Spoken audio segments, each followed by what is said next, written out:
Hi, welcome to the Briones Pickleball Podcast. My name is Jordan Briones, your host, and today we have super special guests, two of them, from Pickleball Studio, all the way from across the country. We have Chris Olson and Pickleball Will. So happy to be here. Yeah, thank you guys. And we are going to be doing a collab podcast today, and we'll be probably asking each other some questions, getting to know each other a little bit more. So I'm really excited for that. So let's jump right in. Today we have the only guy in all of pickleball that can take me from 3.5 at best to 4.0. We have Jordan Briones, the most legendary coach in all of pickleball. I don't know about that. That's a tall order to ask. I don't know. What do you think, Jordan?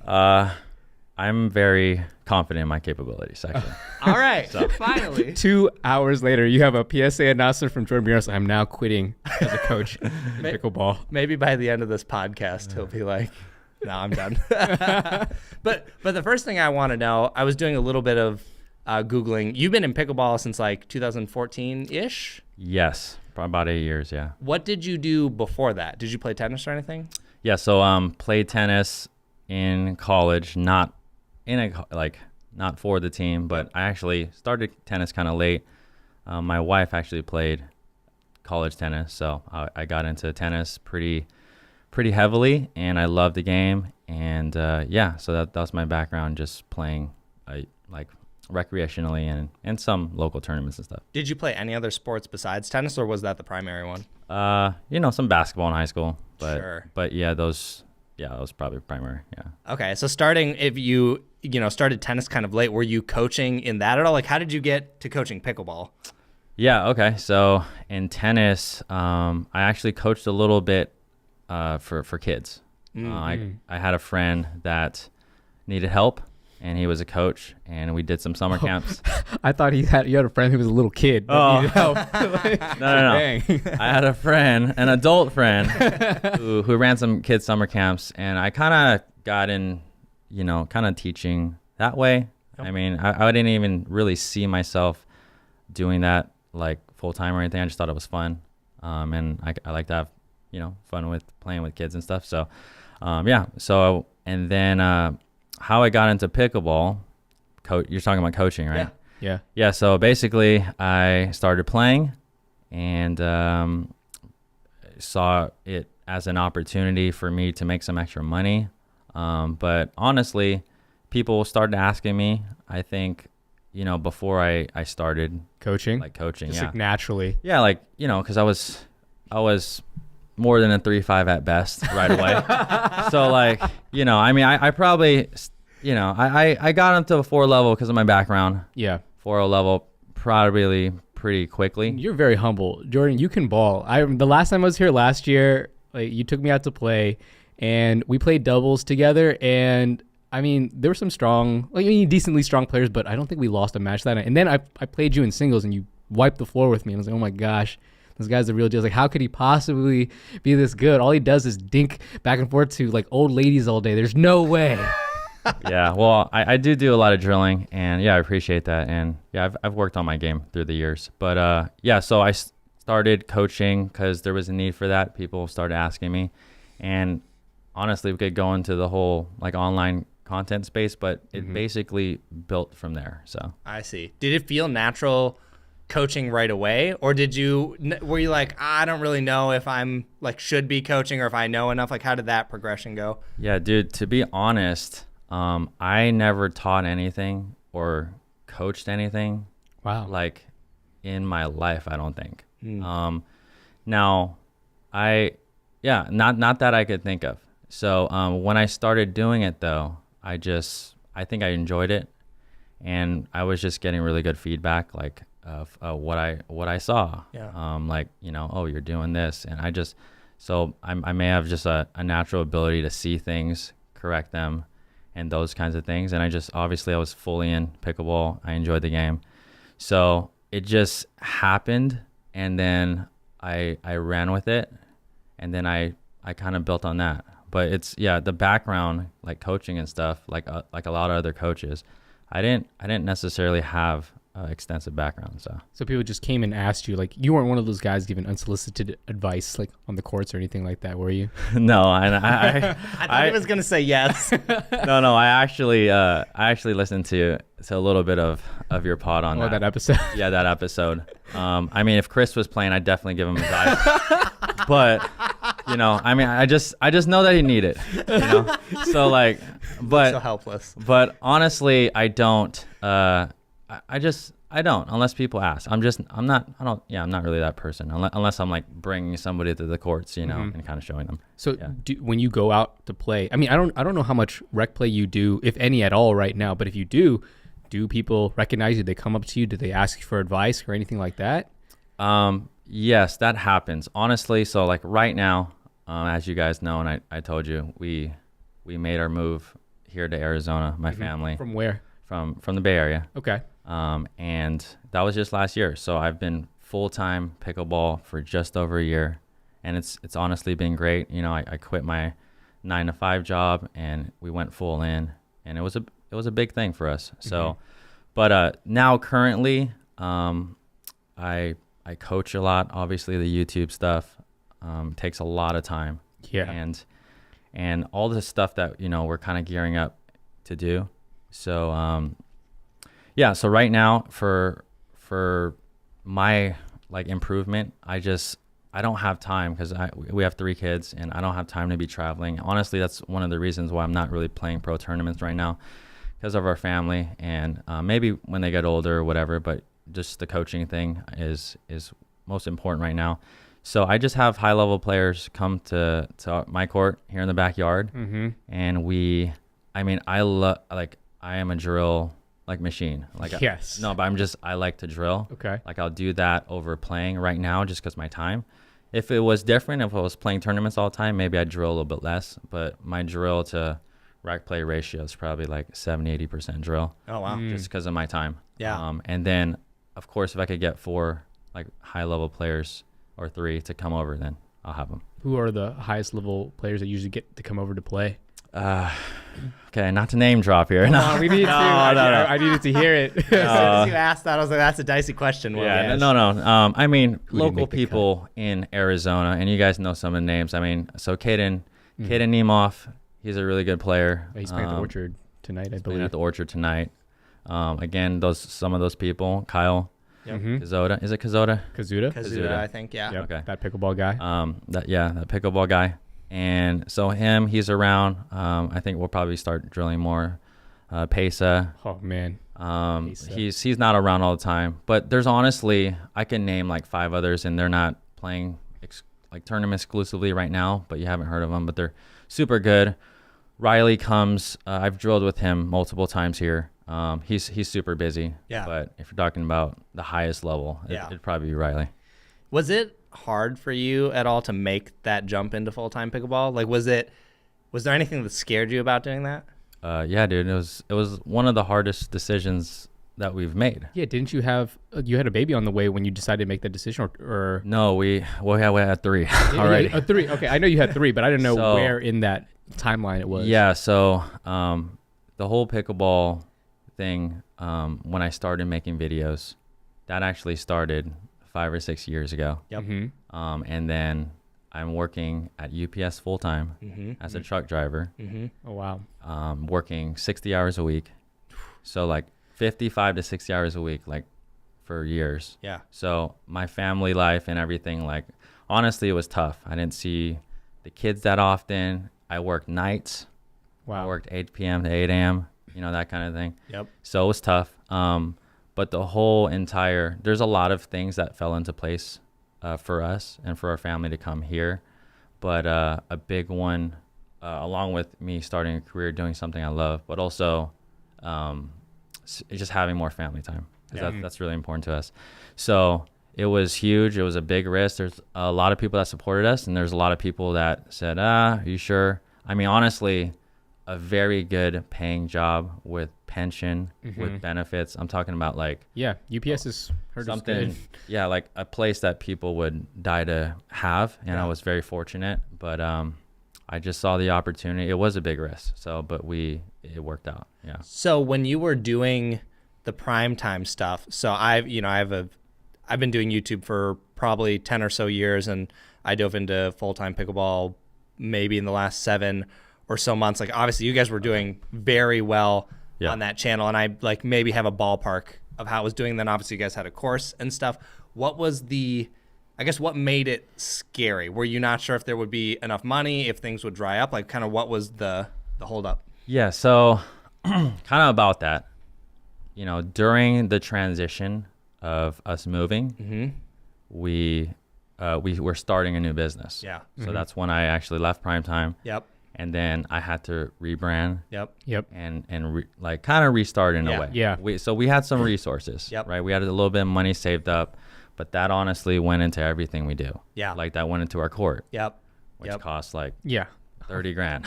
Yeah, they're not cheap. They're not cheap. And then the studio. So, but as we've built up stuff, we've really fully invested everything that we had into our business, which was another scary thing. Honestly, just talk about betting on yourself. Yeah.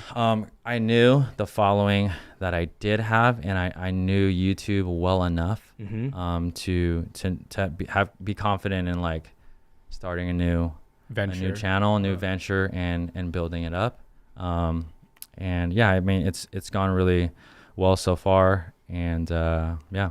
What would you say is if you're comfortable saying, is not how much you're making, but just where does most of it come from? Is it YouTube? Is it coaching? Like, what's the split, the percentage split? Yeah. So is it changing right now? Yeah. So right now, it's going to be sponsorships, and coaching is probably 50-50. Okay. So they're pretty close. And let's see how I see that changing in the future. Probably, now coaching is kind of like on court right now. Yeah. As I come out with digital products and things like that for our business model and what we have planned, that's probably going to be 70-80% of what we do. Yep. But the Selkirk, obviously, super great sponsor. We're excited to have them on board. Yeah. And so that would probably be around roughly. So is which do you spend more time on right now, like coaching in person or making the content? Yeah. So up until 2 months ago, coaching was like everything. Honestly, it's so hard to do. I know you guys are in the space. Yeah. So for me, I was coach, I was producer, editor. Yep. So one video a week is all I can get out. Yeah. Like totally. full capacity. Yeah. And you have a family. Like, I struggle getting one video out a week, and I don't have nearly as many responsibilities as you have. So yeah, this is the time where you guys need to hustle, right? Yes. Yes. But honestly, it's tough because it's a lot of work. And as you guys know, like the work that you guys put in your videos, people don't really understand how much it takes. But we're finally at a point, like the only way that we can scale is to hire people. Yeah. So we have someone helping us with social media, Nice. And then getting an editor, something that we're working on right now. But kind of currently, I'm still editing the bulk of our videos. How long does one take you to make from shooting it? Well, you could even talk about pre-production. I guess just what's your whole process for making a video? Yeah, so that's something that I can, there's so many things that I want to improve on and scale. But even that, the videos come out, I think, very, very well done. But even my pre-planning and stuff, sometimes it's, I think my pre-planning could be a little bit better. Sure. I get out there with some ideas. I write bullet points. I go shoot. It takes a lot of different takes. Then, I come back, and then, I try to shoot 2 to 3 videos at a time. Yeah. Sometimes we get there, sometimes we don't. And then I get in the editing room, in here when I can. I would say between, it's such a wide range, between 4 to 8 hours of editing. 4 to 8, you said? Yeah. Sounds about right. Yeah, it's hard. I don't think people really understand. It looks so easy, right? Like the final product is just like, oh yeah, you made a video teaching this, or you made a paddle review or whatever. But the behind the scenes stuff, especially depending on how much pre-producing, you're doing the actual filming. Then once you get to editing and realize you said a million things wrong, sometimes you have to go reshoot something. Yeah. And then, you know, if you want to go even a step further for YouTube, you're trying to make a compelling thumbnail. What's a compelling title? You're constantly changing. Like, it's a lot. You got to think about what people want to see, want to hear, and what would do well with your audience and what could grow your audience. Because, you know, you wouldn't make a tutorial video on something that nobody either cares about or something that you think everybody knows or wouldn't click on, because then that's a waste of your time, you know? Yeah. Mm-hmm. Yeah. And I think that's why, like, I give you props, because I don't think anybody's seen, like, I visited you a couple of times. And so you see the amount of work this guy puts in, like, and how fast he gets through it. It's honestly, like, it's mind-boggling to me, especially to me. I'm like, oh my god, this guy's a maniac. That's because it's because of what I said earlier. You got to do it now before you have a family. Yeah. Because I actually do think about this a lot, because sometimes right now I feel like, oh, there's not enough time in a day, and I know I'm not always using my time very well. And then I think of people who have families. Like, I have a wife, but I don't have kids. So I'm like, dude, if I had kids, I just like, I wouldn't get it. I don't think I'd get anything done. So I'm like, you have to figure it out now before that comes. Yeah, for sure. Yeah, it would be very challenging to figure that out. Are there parts of making the videos you don't like? I don't think I don't like it, but the editing part just takes too long. Yeah. Yeah. So I need to outsource that. Yeah. Well, I imagine if you did outsource the editing, you could your volume could probably be so much higher. And honestly, for me, I don't know if you guys edit all your own videos Right now, yeah. Okay. Yes. So it's for me, and some like, again, paddle reviews and things like that. I think honestly that can be more easily cut up than mine. Yeah. Because mine is so technical. Yeah. We got slow-mo. So it's so hard to find somebody to cast the vision that I need. Right. I think that's where the getting better at the pre-production, the planning, the script writing gets in, because the more detailed that can be, the easier it is for an editor to kind of like pick and choose. Then you can just say, hey, this shot, put this in. And I think, I mean, also it'd be great if you found a good editor that also played and knew pickleball, right? Yeah. Well, that's actually my kind of like my requirements right now. I see. So so we're working with a few now, and they're great. They're great, but still, still work needs to be done. So until it gets to a point, then we can really set some time for ourselves. Yeah. How do you figure out what you're gonna make videos about? Because what I think is so funny, or I guess interesting about teaching related content, not specifically pickleball, but just lots of different things, is, we'll just say 3-5 as a great example. Yeah. There's probably 5, maybe 10 like core things that it's like, if you just do these things, you're gonna go up. Obviously, you're making videos all the time on all sorts of different topics. At some point, you have to be trying to think of new ways to essentially say the same thing, because it's like serves, right? Like it's mostly gonna be the same advice. Yeah. How do you, I guess, work with that? Like, I've seen, you've done multiple videos on serves and whatnot. How do you make it feel fresh, or what's the idea with those? That's a good question. Haven't thought about that recently, but I would say this. There's so many people coming into the game. Yeah. And players get stuck at the same level. Yeah. Because they don't change. Yeah. So refreshments here and there, and I'll take different angles, add different things. But honestly, communication is what makes a good coach, right? So like I try to see it in the basic form first, and then try to get, build on that, get more advanced. So yeah, you can see, multiple serve videos. Obviously, if someone watches one and it helps them, they may not, they're probably not going to watch a serve video in a while. Yeah. Until they probably want to improve something. So and then again, I see just content creation wise, I followed some big tennis channels when I was. Which ones are you following right now? Essential Tennis, of course. They're honestly one of the guys. Again, just as a whole, his business and industry, someone that we're kind of looking at. Yeah. And there's a couple others, but let's just take Essential Tennis. He's been making videos for over a decade. Yeah. And it's a grind, and I've talked to him. Yeah. He's a really cool guy. So, and he's playing pickleball now. Is he? Hey, yeah. let's go. I mean, yeah, recreationally. So, okay. But Wait till we see Essential Pickleball. Yeah. I don't know about that, but he's been making it for a long time. There's just new players coming into the game constantly, and I honestly think that you're servicing them. I mean, what do they need? And again, I teach. I've taught this past year. I've taught hundreds of players, literally. Yeah. And it's a lot of the same stuff, but people need it, and that's what they want. I do imagine too, you probably throughout, the years you've been doing this, you probably find different ways or maybe better ways than you previously explained it. I mean, you're coaching so many people. I imagine you kind of just see, oh, you know what? I used to say it this way, but when I say it this way, 50 more people get it this much faster. Yeah, for sure. And I am, I would like to be, and I practice to be a constant learner. Mm-hmm. So even other coaches, if something I hear, that resonates with me, oh, that's a good tip, and then I'll kind of put it in the memory bank.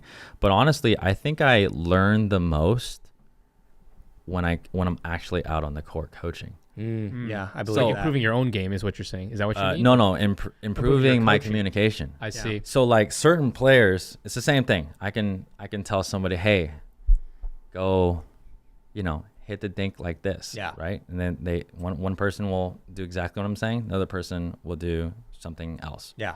But then as a good coach, I change my verbiage. Mm-hmm. I change maybe different angle, and then they get it. Yeah. So honestly, I think that's where a lot of good ideas come from, coaching a variety of levels and a variety of players. And then I learn how to adapt your communication how to style. adapt my communication. And I think that's why I've been successful. Awesome. Yeah. What are the core things that you think make a good coach? Obviously you said communication, but what are some of the other things?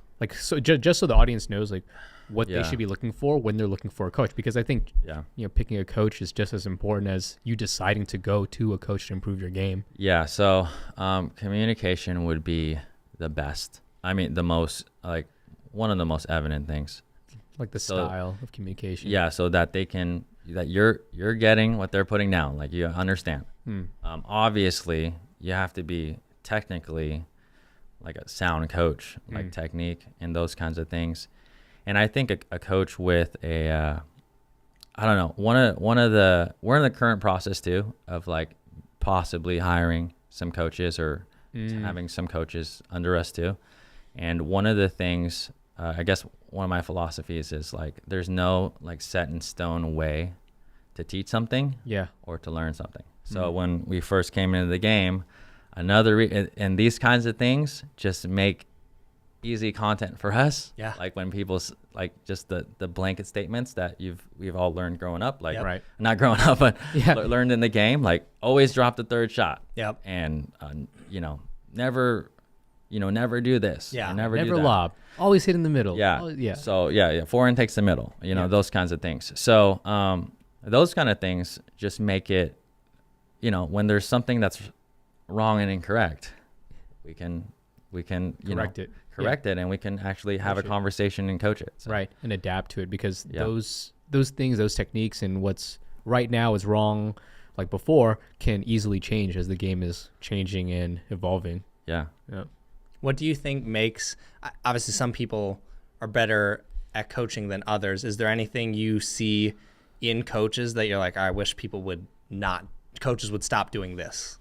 Well, again, I think what makes a lot of good coaches cringe is when, okay, we'll just start with wrong information. Sure. Okay. Sure. Yeah. Right? Yep.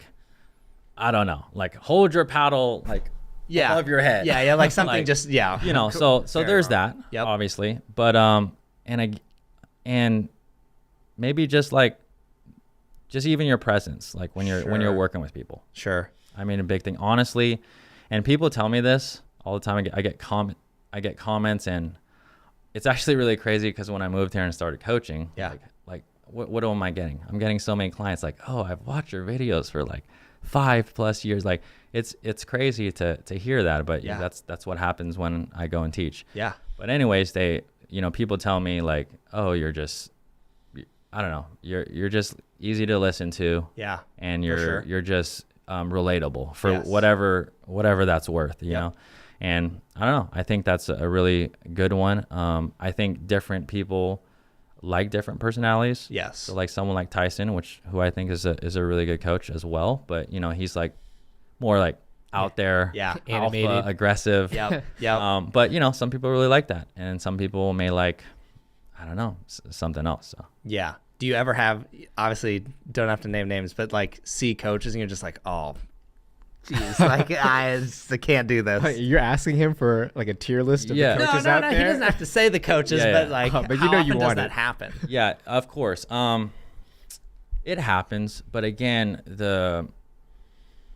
it comes back to just when I hear something I know that is totally against Incorrect. what I teach. Oh, okay, gotcha. So it's just, again, it is what it is. But like, that's the main thing. I mean, I hear things from clients and stuff all the time that are pretty hilarious. Like, well, my coach back wherever told me to do this, and that's when I'm like, oh man. It told me the bowling serve is the way to do it. Like the bowler. Yeah. So like, and we've kind of hit like a lot of these kind of topics, but that's kind of Yeah, it makes sense. Have you ever experienced any, I guess, burnout from doing so much of this? Yeah. I've been doing it a year now, and I'm actually transitioning to less privates and more like I'm doing like these 2-day intensives now. Yep. Okay. So like clinics and groups more? Is that what you're doing, or? They may leave a link below in the description, but we will. But no, it's so what I'm kind of gearing up to do, and just for my time and for the best quality coaching. Yeah. Now this is not really to pitch it on.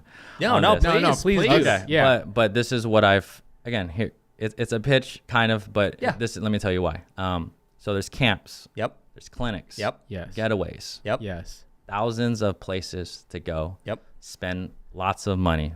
Pickleball players, a lot of them have expendable money. Yes. Yep. And I, as a good coach, and as I want people to improve, I want to be the best coach possible. So when they come, they improve. Yeah.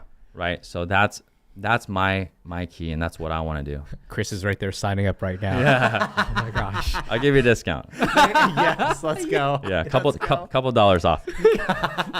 I thought he was gonna say it was gonna cost more. Yeah, but so what I'm doing now, what I created is and again, my time is very valuable to me. So people are flying from wherever they are. Yep. Coming here. It's a group of 4. Okay. So 4-to-1 ratio. Yep. And it's 2 days full of training. Yep. But it's intensive, and it's like fully immersive. So it's like we train 2 sessions a day. Yep. We have a little boat ride strategy. Like we go out on the boat. We have dinner. So it's like it's experience, and then along with that. Again, what I mentioned about camps, clinics, some of those can be really good, but I've seen lots of players spend hundreds and hundreds of dollars going to some of those things. Yeah. And they come back and they're the same player. Yeah. And it's hard. Okay, biggest thing, it's hard to retain. Yes. Anything. Yes. So you can get 2 or 3 tips, and it could help your game. Yep. But honestly, with what we've created, and see, I don't know if this is giving the opportunity for other people to copy, but it's the first. It probably is, but it's okay. It's the first thing I think in our industry that I've created. But experience like that, and then with bonuses after that. So I do follow-up Zoom calls. Nice. I make action plans. Nice. I some of the stuff on our YouTube, the slow-mo stuff. Yep. I record games. I break down games there. So there's multiple things in that, which I think fills in the gaps. I see. For coaching. Right. Because again, I'm looking at technique, strategy, decision making, a whole bunch of things, and I lay that out, and it goes beyond the actual intensive. So I follow up, and we have communication. I see. So you're focused on that. Like retention, high retention of the skills that they've learned, which is great. I think that's incredible that you're offering that. And I don't think you really have to worry too much, like if people potentially copying you, because when they can't copy is you, and you're a trusted, coach in the space, and I think just have you or your name like that's probably irreplaceable. Do you film these currently? Which ones? These like sessions, like when these camps essentially? No, good question. Not the whole thing. Sure. No, I film parts of it for the intensive people. Yeah. As like a follow-up or? As a follow-up, because I do a lot of things and I show them things, we do slow-mo breakdowns and things like that. Yep. But some of that's in the works. Okay. Of actually, again, another piece of content advice, but as you see in Central Tennis does really well. A lot of his privates, a lot of his things that he's happening, he turns it into content. Yes. So that is on the table. Gotcha. Yeah. So I was just going to say go ahead. I'm not going to say much, but there's going to be content coming out with kind of those kinds of things. Has this product, it sounds like it's already launched. You're already doing launched, it. Yeah. Okay. Gotcha. When did it launch? Probably a month ago. Okay. And, we're throwing it out on YouTube, on our email list, things like that. Gotcha. But we have got a good amount booked, and honestly, our goal is to book as many as we can. I want to help as many players as we can, and also supports obviously what we do and supports our family. Yes. Yes, true. Of course. Yeah. So, oh my gosh, I just lost the question that I was going to ask. But first of all, what levels are you teaching? Is this intensive for? Okay. Yeah, Okay. So another thing, you go to camps and clinics. Yeah. You go to 3-5 at best clinic. I was going to say, please, I'll give you I'll let you name it that. Yeah. It'd be hilarious. Which probably Chris goes to. Right? So anyways, you show up at a certain level. Yeah. Yep. And then you go. Mm-hmm. And then you end up with someone way better than you or sucky. Yeah. Yes. And the rallies, again, a lot of the stuff obviously you're going to do is drill-based games. Mm-hmm. Then a whole bunch. I mean, we do a lot of stuff. But for efficiency and effectiveness, that's not the best way, because you could come out, somebody could have a good experience in that camp. Yes. Someone could have a terrible experience. Someone could be super negative. Yep. So this takes a lot of time, honestly, a lot of time for us to do, but it's the best experience. And that's why once you'll see our reviews and everything that we're building, they're all super great and positive. We do background screening. And we get everyone's footage before, and we match people up, and you don't know how long that takes. No, I can imagine. But, for sure. But that's awesome. This is the best. I'm telling you, like what we've created, I just think is the best. Like, because I want the student, I want who's coming, I want them to level up so that they can tell their friends or they can whatever. Yep. But so that's what we do. We may make sure everyone sends videos in. I can start analyzing their game before. Yes. Yeah. Already marking things down and plan how I'm going to teach. Yep. And everyone's in the same level. I think that is amazing. I'm not surprised it hasn't been done, honestly, just because the amount of the level of work it is. I'll tell you why this hasn't been done, because not most pros. There's pros in it for the money. Yeah, for sure. Certain Absolutely. ones, of course. And they don't have time to do this. Nope. There's no way. And honestly, you have to be passionate about this. Yeah, I have the passion for it. And honestly, like huge camps, if I'm teaching a camp maybe for 32 people, maybe I can make more money. But you want impact. I don't want to do that. Yeah. I don't want to just teach people. We should sign up for one. And then get That'd be sick. Yeah, we should sign up for one and just like vlog it and tell our experience. Like, I think that would actually be cool. Yeah. Dude. I already see this video. No, that would be a really good video. Okay, we'll talk about more of this later. We'll talk about more of that later. More. Yeah, that'd be sweet. I better be put in the same group as Will. Don't separate me. But I mean, it ranges from 2.5s like to up to 4. I mean, so far we've booked some 4 or 4.5. Yep. So that's the range. Do you find that there's a level that becomes? I mean, obviously, as it gets higher and higher, it's harder to coach than a 3.0. You have so many things. What is kind of the level where you're like, it's harder for me to give you things to work on, or maybe it doesn't make sense? Like at 5.0, I'm sure you still have great things to say. Yeah.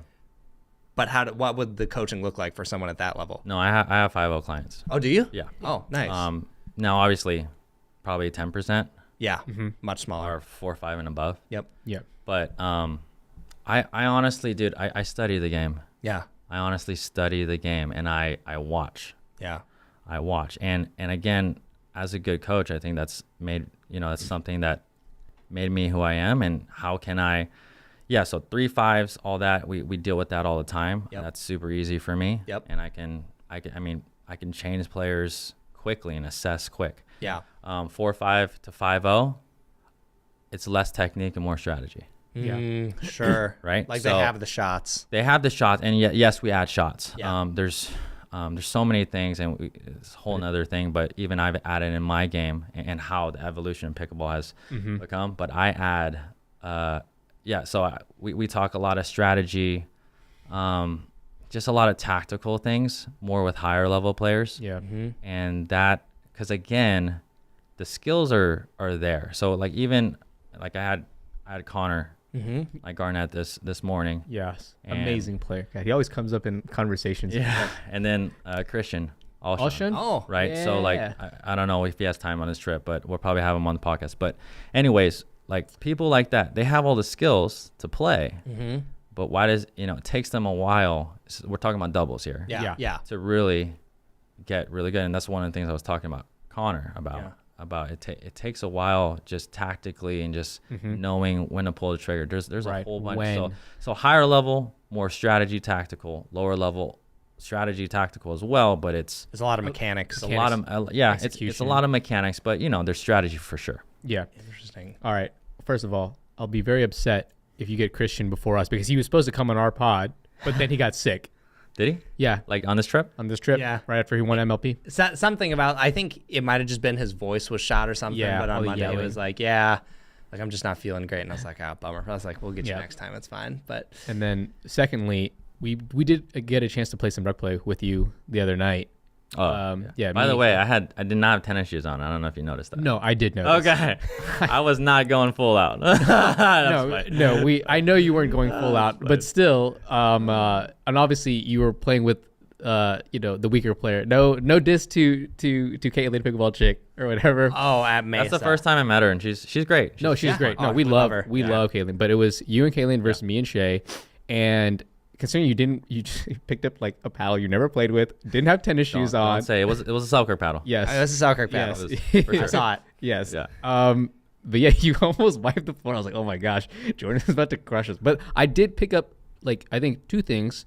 Okay. From playing. What'd you pick up with you? Well, first of all, like I hover around that 4-5 to potentially like 5-0 level, but I would tell most people like I'm like a 4-5 player, and I feel like what it is that my floor is, and the gap between when I play my worst and my best is still fairly high. It ranges between 4-5. Okay, so your range. My range, Yeah. right?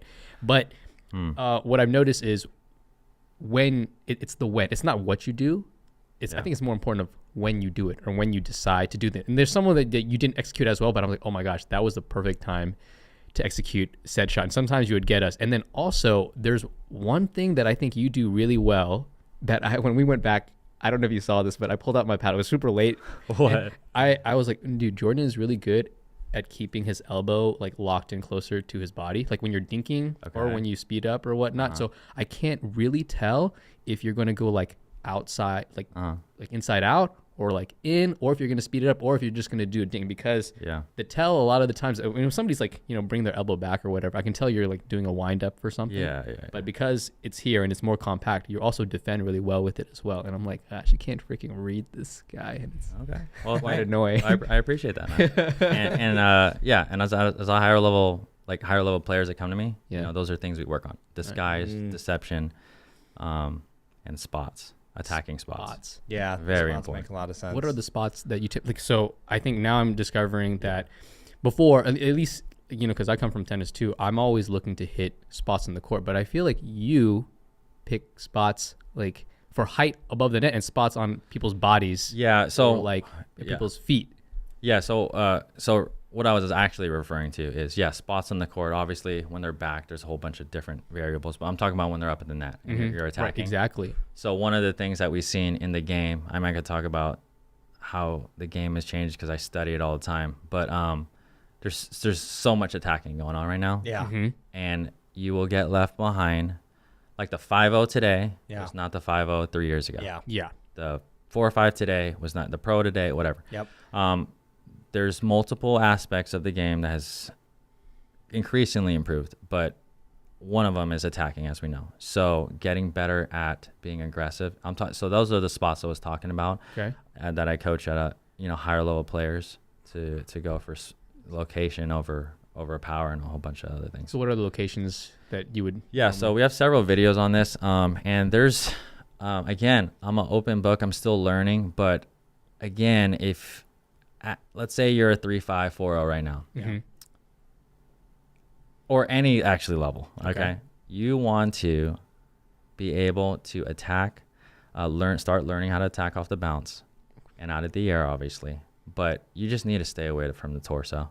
Stay away. Stay away from the torso. Okay. And the chest here. I mean, it's simple, and you guys know this. You guys play at a pretty high level, so we're trying to make him stretch or reach. But obviously, like, we talk about chicken wing and things like that. But again, I'm trying to put them, so I call it the wings, like outside here, like to my left, like 2 feet away or 3 feet away from my left hip, 2 or 3 feet away from my right hip. Okay. And different spots there at higher level. So again, there's like multiple layers, but I think from 3-0 to 4-0, you could kind of attack anywhere, right? Yeah. 4-0 to 5-0, those are the spots you need to start going for. Obviously, high shoulders, right? We got stuff like that. And then 5-5 plus. Yeah. I think it actually comes again because everyone's going for those spots. Yeah. So this is a mind game. Yeah. So this is just something I figured out. Yeah. So Riley, okay, I'm gonna shout this out, Riley Newman. Thanks for coming a couple weeks ago to drill with me. Hey. But I obviously slaughtered me. It's just again. I think if I was playing Riley doubles, it's way easier. But like when you're playing skinny singles with him, I have to hit every ball to him. So it's like he's rolling everything, he's taking everything out of there, and his hands are better than mine. Yeah, clearly. So what I learned about him, and you kind of just learn different things. Like this is no news, but you obviously want to stay away from his pancake. Yeah. He doesn't really have. I mean, he covers this well. The only, if you can call it vulnerable place, is throat. Sure. No, but so I figured that out. And I got some free points. But again, you have to learn how to and that doesn't. So every level is different. But again, like usually, because I figured out because it's the two-handed thing. Yep. Yeah. It's up here. But like so I studied the game and I just watched the best of the best play and see how they adapt to certain things. But yeah, I mean, if you're at any level, just stay away from the body and really learn that location is the most important thing than power. Okay. Yeah. Seriously. Okay, so I get it now. So you said from 3-0 to like 4-0, you can pretty much attack anywhere. If it was a good speed up, you had a good like window, right? You can kind of go for it. 4-0 to 4-5, it's the spot like a couple feet from the wings, as you would call it, the chicken wing, the shoulders, that spot. And then you're saying at 5-0 plus, really good 5-0 plus, because those guys are so good. They're ready for the wings and the shoulders and whatnot. Yeah. They kind of defend those well. So then it's like it goes back around. Well, it's a mix. It's a mix. Obviously, again, pro level, they're attacking wings all the time. Yeah. I mean, I can make so many content and so many videos on this, but it's really attacking there. And then it's just mixing it up, making it unpredictable. Yeah. What are the biggest things you've seen? Because you've been in pickleball for so long. What are the biggest changes you've seen over the years? And if it's possible to group them, like, 14 to 16 or something, what has the evolution looked like? What do you mean 14 to 16? Like 2014 to 2016. Like if it's easier to group it in section of years rather than year to year. Yeah, I don't. So years, we'll put that aside. Sure, that's fine. But great question. So I'll start with there's a whole bunch of stuff that's changed. And I'm sure you guys watched. Have you guys watched some like 2014 championships? Yes. Oh yeah. Okay. So you can watch that and then answer the question. Yeah. But again, as I've coached and developed too, as the game has gone, I've gone with it. Some of my coaching tactics and some of the things. Okay. So a couple of things. Serve. We'll just start there. Yep. Right. Obviously, we went through the chainsaw spin. Yep. Spin serve dilemma there. But obviously, we're back to to regular serving and stuff like that. Yep. But it doesn't really matter. More aggressively. I told you I study high level play. Yeah. So you look at Ben's serve. Yep. It's not the same serve that he hit 2 years ago. Yeah. He is hitting that thing. Yeah. He's gotten a way more topspin, way more depth. Yep. Yeah. I think it's the depth, honestly. Yeah. The depth. I mean, Some height too. I feel a little bit high. It depends. I think it kind of depends, but he's hitting that thing like 3 feet from the baseline. Yeah. Like pretty consistently. Yeah. Returns, I think that obviously huge thing. Speed ups, we talked about hands, attacking earlier. Yeah. Not waiting for a ball that you can take out of the air. Players are attacking off the bounce, right? Defense, literally defense has skyrocketed. Yeah. Okay, you look at the Newmans, you look at everyone. Yeah. So one of the things that I've changed over the years is adding another hand. Now teaching double-handed resets, Yeah. two-handed backhands. I've incorporated that now into my game. After I played with you last year, I was like, okay, the two hand has to be in this. Yeah. So, and again, I kind of, 5 years ago, I didn't even have a two-hander, right? Yeah. I had a two-hander in tennis, but again, it was just really weird. But as you see players start to use it, it's really comfortable. It gets there. Yeah, and then strategy-wise, I think there's a lot of tactical strategy things. Yep. That has changed. I mean, you look at mixed doubles. Yeah. Yeah. There's a lot of movement. Mm-hmm. Women are earning. Yep. The There's lobs. Yeah. The lobs, I there's feel like. there's more lobs. So yeah, there's a lot, man. Do you think paddle technology has influenced some of those changes as well? Yeah, for sure. I mean, anyone can tell you that. With the top spin. Yeah. I I just feel like you can attack from so much lower than. Yeah. I mean, even in just the time I've been in here, faces were like so much smoother. Now it's like Yeah. It would. ridiculously. It'd be a good video. What's that? I haven't played with a really old paddle lately. Oh, that would be fun. We should try to play with those wooden ones. Oh my gosh! See. I don't. Yeah, because then I'll shots if you can still do it. So, but yeah, obviously technology is huge, Yeah. and I just think obviously technology, talent, Mm-hmm.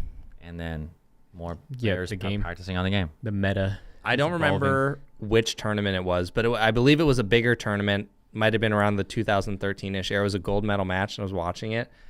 And I seriously, it was supposed to be pro, I believe. And I swear, watching it, I was like, this almost doesn't even look like 4 or 5 today. Yeah, you said 2013. Around there, yeah. Yeah. I mean, it was just like, even the dinks. You were just like, looked I could beat these guys.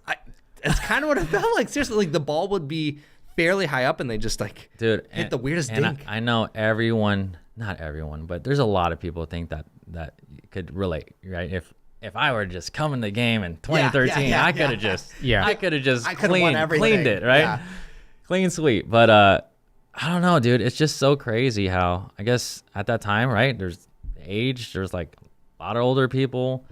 The talent just wasn't there. I think, man, now it's just skyrocketed. For sure. Yeah. So one thing I want to go over, we'll go these one by one. Okay. I would love to know. I want to go through all of the skill ranges, like 3-0 up or whatever. If you had to give each of those a tip, you give 3 top tips that they should work on at that level, what would each of it be? So we'll start with 3-0. Yeah. So real quick, and you guys know this, but 3-0 to 3-5 is pretty close. Yeah. Yeah. Yeah. 3-5, 4-0. Every half level you go up, it separates. Yeah. Yes. A little bit. Yep. Okay. So that's my philosophy. I think that's how it is. Yep. Very marginal things. And then so I wouldn't 3-0, 3-5, I'd probably tell them the same thing. Okay. Yeah. You can group them. That's fine. There's just so many things. So you're saying What just are the most the biggest key things? If you had to pick, I know that we know that there's so many things and everybody's different. Yeah. But what are just I don't know, the most key advices that you can give them that would probably help improve their game? Yeah. So okay, number 1, footwork. Okay. Okay. I encapsulate together footwork and spacing. Okay. So how can you contact a ball in the same spot every single time? Obviously contact point, right? Good coaches, we'll talk about it. Yep. We need to move our feet up, back, whatever, take a volley out. Because really, really comes down to 3. You either take it as a volley, right? Or you let it bounce and you can dink it and just keep your feet there, or you gotta take a step back off the line. Let it fall. Let the but ball either fall. way, when good players are adjusting their feet, that's what they're adjusting for. For space. And contact. So that, and then I would say, I mean, there's a million things, but I would also just say just keeping it simple. Your strokes. Swinging too hard, wrist flex, but swinging from the shoulder, I guess. Just keeping the shots a lot more simple. And again, just the intensive I just did. There's this, everyone has their different things to work on. That's why it's really cool. They send me things in the beginning. We work through things. But one guy, they're just so natural. Every time he dinks, it's just like flick with his wrist. Yeah, but he cannot, like, it's just such a habit. So we gotta work through that. We gotta break it. So, so keeping things simple. It's funny because from the shoulder. That's like one of the first things that James Moore. Yeah, dude. Yeah. So when I moved to Tulsa, I actually took a lesson from him. I tried to find like the best coach I could find, and I took lessons with him because I was still improving at the time. And I think that was one of the first things he taught me that still stick with me is lifts and pushes. He's like, all right, Will, if the ball's coming at your feet, right? Obviously you're spacing, but sometimes you don't have time to space. You're playing against somebody really well, right? You're not playing well. He's like, okay, if it comes fast, hard at your feet, get low, lift. Okay. If the ball's out in front of you, you have to reach out for it, think push. And so now if I'm not playing well, because I have a tennis stroke background, but if I'm not striking really well, I think of one of those two things, and then the game kind of like calms me down and the game goes better and I start performing better. So it's like one of like my pillars I go back to as I'm playing. Yeah. Pretty simple. How about 4045? Oh, okay. So 4045. I guess it's not as hard as I thought. Improve your resets. Reset game. So transition game. Okay. 4045. Gotta have a transition game. And do you teach anybody, like, what do you teach them, like, when they're thinking resets? Because I think resets are fairly hard or scary for most people who don't do it very often, especially at the 4045. Somebody's like smacking overhead at you, and you're like, oh my gosh, what am I doing? I'm just lucky to get a paddle on it. It's something they should be thinking about. Well, to me, that's not a reset. Okay. Right. If someone has a shoulder high or higher ball, now we're digging. Okay, we're digging. Sure. It's right. Or a reset to me kind of is like maybe chest to knees. Right. I'm talking about transit. So just in general, transition game. Okay. So what's involved in the transition game? It has to be resets, fifths and sevenths. Right. Okay. Yep. So honestly, just one thing that. Reset. Okay. Really? Well, that's good. That's really easy for them. Yeah. Now you know what you need to work on. And again, The 3-3-5 range. Oh man. And again though, so obviously at 4045, yes, dinks. Like there are several other things, but if I had to pick one, it would be it'd be transition game. All right, 4-5 to 5-0, what would you say? Offense and defense. So what I mean by that though is the attacks we just talked about. Okay. Getting faster hands, better attacks, and working on your defense. So now now this includes resetting, but it includes digging, and it includes just learning how to dig out balls. So because if you look at Matt, so I'll say the Johns, look at Riley, the top players in the world, right? Even on the women's side, doesn't matter. Anna Lee, they're good at offense. And they're great at defense. Yeah. So so those are the two. Do you think defense has changed at all in the last few years, like how people approach it at all, or has it mostly been similar? Players have gotten 10 times better. Sure. So, but again, teaching wise, so I guess it has changed a lot, right? So players are getting a lot more balls back because they've gotten smarter. So they get really low, wide base, two-handed blocks. One-handed, two-handed blocks, or whatever you want to call it. But players have gotten, again, and defense is such an essential skill once you move past 4 or 5. Mm-hmm. Sure. Because you got to get balls at, because what are you getting at that level? You're getting a lot of tacks. Yeah. So you need to learn how to block and dig. Yeah. Do you find that people, I feel like this is just something I've noticed in my game in probably the last, I don't know, however many months, but I feel like a lot of times, and watching the pros, like I love watching Colin Johns, because his little thing, the net, a ball just gets blasted at him. Boop, boop. Yep. Just holds his paddle there. Nothing, like he was just waiting for it. Like he knew. Part of that is because of that Model E, but Yeah, sure. It's true. That is true. I mean, it is a soft paddle, and that Yeah. definitely helps a lot. But Yeah. it's just amazing to me how little they will do. And I found when I'm doing it, sometimes I'm just freaking out a little too much, or I swing when I don't really need to, and you just hold it there and bop the ball back. yeah, well, that's the hardest thing, right? And I teach, even at a 3.0, 3.5. It's funny because that's honestly, okay, so like I should make a list of this, but one of the number one things players come and take a lesson, I need to learn how to slow the ball down. Yeah. Right? That's what they say. Yeah. And honestly, just a little fact here.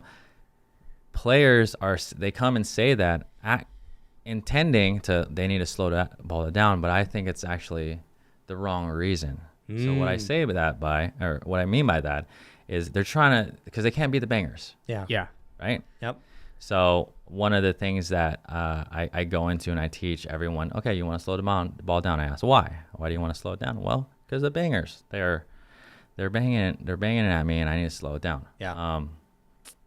The majority of the time, if they're banging from the back and you're up, I don't want you resetting that ball. Yeah. You need to learn how to counterattack. Sure. So I go over both. I explain why we need resets. They come, and again, strategy and a whole bunch of things, how I teach things, but we need resets in that kind of scenario, in certain reset scenarios.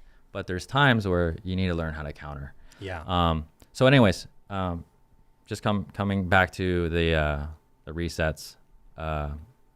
So resets are important. You should walk him through your framework. When we were talking about the ratings. Oh, the ratings? Oh, yeah. I'm just curious what he thinks. Yeah. Okay, so I don't agree. I'm glad to hear that. I'm just kidding. no, this is because people ask me this all the time, and Okay. like, what is the difference between 3.0, 4.5, and all that? And you could list a myriad of different skills, Yes. right? And it's Yeah. different for everybody. But I just told them, okay, for me it was, I think. I can't even remember. Is it 3.5 below or is it 4.0 below? It was like 3.0 up. It was like through 4.5. It Okay. was all the way through. Okay, so it was like 3.0 to 4.0. I said whoever makes the most mistakes loses, right? 3.0 to 4.0. Yeah, whoever makes the most mistakes loses. Maybe it's 3.0 to 3.5. I can't quite Yeah, remember. I'd probably I'd probably blanket go with 3.5. statements are tough, but Exactly. I would go 3.0 to 3.5. Okay, 3.0 to 3.5. Yeah. All right, and then 3.5 to let's say 3.5 to 4.0. Because now talking with you and like my framework changed. All right, so let's say 3.5 I to changed his framework. change the framework. Well, I'm talking to a master here, honestly. All right, so 3.5 to we'll say 4.0. Okay. 3.5 to 4.0. Okay. Whoever capitalizes on the most mistakes wins. I think that. Well, Was that- I'll wait. Okay, hold on. Was it? So Yeah. whoever capitalizes on the most mistakes. Yeah. said- No, that's what I said. Is that what you 4.5. So wait, what's the difference? So explain. What's the difference so- between that and whoever makes the most mistakes? Because like because sometimes you can make a lot of mistakes, but if you can't capitalize on it, you can't put the ball away or whatnot, or that was a mistake, then like you're stuck in that game and you don't win. Maybe the translation here Yeah. is, I think 3.0, 3.5. He's saying you win points because of your opponent's mistakes. Okay. Yes. He's saying, and then as it Got goes it. up, he's Got saying you're capitalizing on the mistake that mistakes someone of makes your- and finishing it. Right. Got it. And then at Okay. the higher levels, like let's say 4.5, maybe in 5.0 plus, is whoever can create those opportunities are Yeah. the ones that win.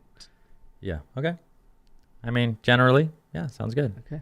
I mean, whoever can create, opportunities. I would add like just attacking or finishing opportunities. Right. right. Yeah. Exactly. Like, offensive. Yeah, Offensive. setting right. yourself up basically. Yes. Because people aren't just giving you free balls at that point.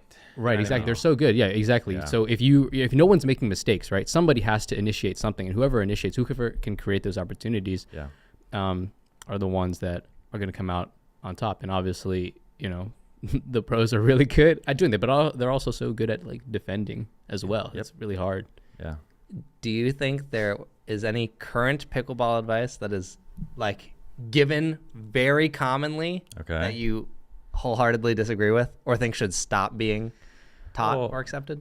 Yeah, I mean, there's a lot, but it's more like on a baseline, like case by case basis. Yeah, I mean, I wish you would have gave me some examples, but like I kind of said, like obviously I have a lot of examples because a lot of clients are 3-0 to 4-0. Yep. But I don't know. Always drop your third shot. Yep. I need to learn how to you need to learn how to reset as a 3-0 player. Yeah. And I honestly, I think they do eventually, but I honestly don't think they need to learn how to counter and volley. Yeah. Mm-hmm. They need to learn how to volley. Well, I also just think how to volley. My wife gave me maybe one of the best statements so she's around a 3-5, and we went and you guys play together? Or what? we did play together one tournament one time. Never again. Never again. Gosh. No, just kidding. But we went to this tournament that we played together one time, and I was warming up her dinks or whatever, and then after we finished, she was like, I don't really know why we did that because there was no dinking. She was like, all people did is just hit the ball hard, and when we go play with some of our other friends, like group she's in, I'll just show up for fun. She's like, everyone just tries to hit the ball hard, so I don't really feel like you ever get to dink, so it doesn't feel like it helps me right now. Well, yeah, of course. That's very common. Yeah, so that's why I just feel like I agree with the countering because I feel like you're not getting to dink very much. Now you're gonna have to learn it eventually, but it's hard to learn when no one does it. Yeah, the meta at each stage changes drastically. Yeah, and then you'll never get them again. Super simple strategy, but like. You'll never get that level to dink if you don't learn how to counter. Yeah. Like if you don't stop a banger, then they're gonna keep banging. Yeah. Mm-hmm. So I think that's one of my. What do you tell people are telling you you're playing pickleball the wrong way? I will never understand. I'm like, dude, if it's working, keep doing it. I guess I don't know. Like if they can't figure it out, why wouldn't you keep doing it? But I don't know. People are all over the place. But anyways, I do want to ask you. So you talked earlier a little bit about like you're not playing pro right now. Mm-hmm. If money was just taken care of, you take that off the plate.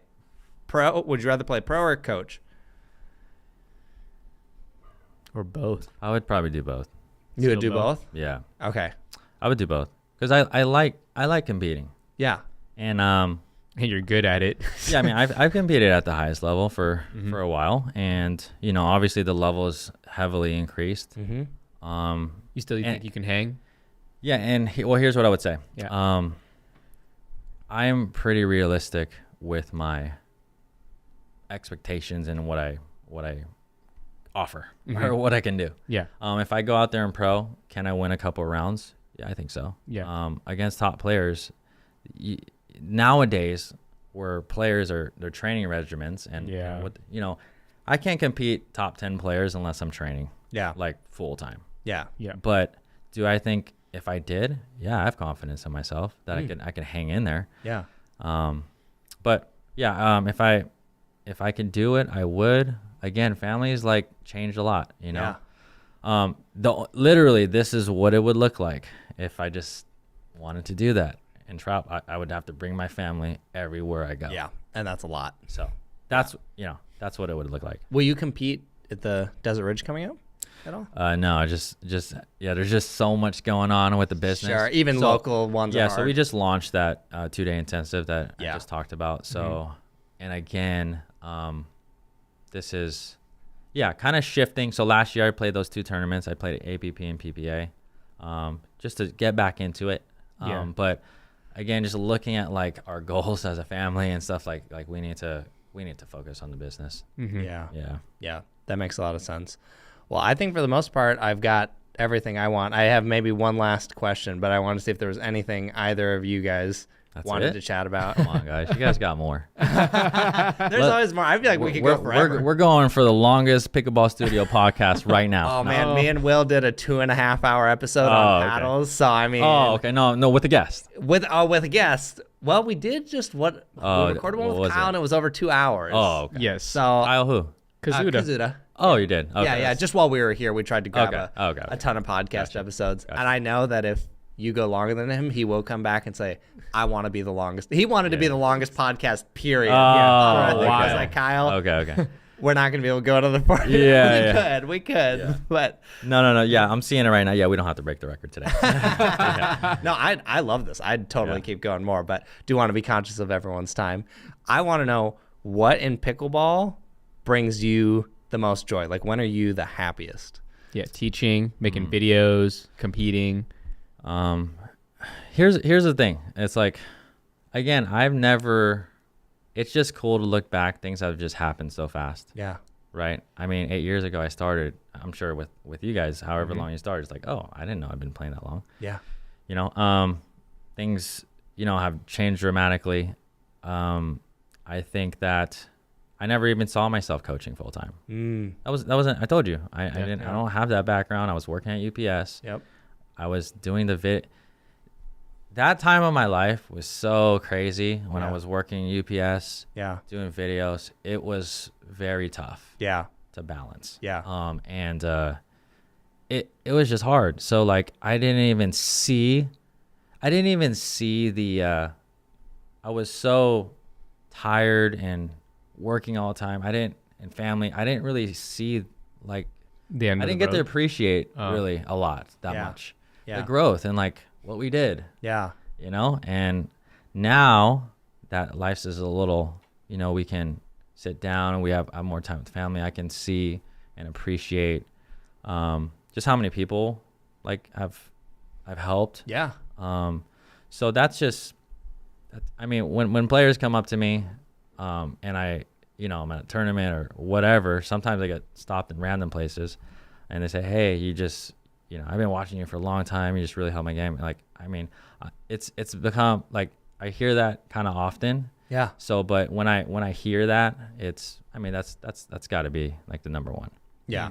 I feel, and same thing for me with content creation. Like, people will come up at tournaments and say like, I really appreciate your content. A lot of it's been the podcast lately. We get a lot of, people just love listening to it. And I feel it's sometimes I think you don't, when you're in the thick of it, you don't realize like how valuable it can be or how much it's grown. Like, or how popular it is or you are. I remember when people stopped Chris over here. Hey, can we get a photo with you? I was like, oh man, here's a pen. You need an autograph too? Hey, Chris. It is really weird, especially in the small amount of time. And I just, I don't know. I think it's, and with you being in here so long, I can't even imagine 8 years from now. Who knows what this will look like. I mean, it could just be in a completely different place. But I think everyone I have talked to that has started some kind of business in pickleball, it has like altered their life very drastically. Like for both of us, huge changes. I was in a weird spot where I was in between like big hobbies and like, that my job with filmmaking that I was doing, I was just really burnt out and got into pickleball, like instant reignite. I was like on the verge of quitting video. And now I'm like, I wouldn't even consider it. Like it's crazy. And I would imagine you wouldn't want to go back to UPS at this point. No, for sure not. Yeah. I don't know. I just love seeing how it kind of has changed for everyone. See the progression for everybody. Well, I don't want to end the pod right now. This is a collab post. So, I mean, Jordan, we've been asking you a lot of questions. I mean, did you have anything that you want to talk or ask us? I know you didn't really come with notes to prepare, but there must be some questions burning in your mind, like why Chris is stuck at 3.5. Like, dude, until you maybe you know what? I would have you medaled in this tournament that's 4.0 plus? Have you won gold? Let me think. Not in doubles. I have won 4.0 singles. Okay, so until you do that, you're probably 3.5 at best. So look. But here's the thing. I've won 3.5 gold. So I had to go up, you know. Okay. And now we'll see, maybe. But you know what? To shut all the haters up, get that gold in a higher division, and then I don't think that'll be enough. And then post it, and then they'll say, maybe you played in a really small tournament. No, that's exactly what they're gonna say. Yeah, you need to go. Okay, look, this is a series you should do. Yeah. 4.0 Nationals gold. The road to 4.0 Nationals gold. Let's go. No, there you go. I have actually considered this several times because when I was doing speed cubing, I had made a video that was like my road to world record, and then like I did some other small series. By the way, I'm a 3.5 at best speed cuber. Can you cube yourself? 3.5 at best. I didn't know that. So how fast can you do it? I'm at like average like 40 45. 45. All right, yeah, that's probably about 3.5 about for 3.5, right? speed cubing. How long have you been able to do it? I mean, I started when I was like, young. Oh, okay. So you've been able to do it forever. Yeah. Okay. Yeah, Nice. Oh, we got it. Yeah. You bring a cube. we I gotta- told you That's how we'll trade this. I'll trade him speed cubing lessons, and he gives me pickleball lessons.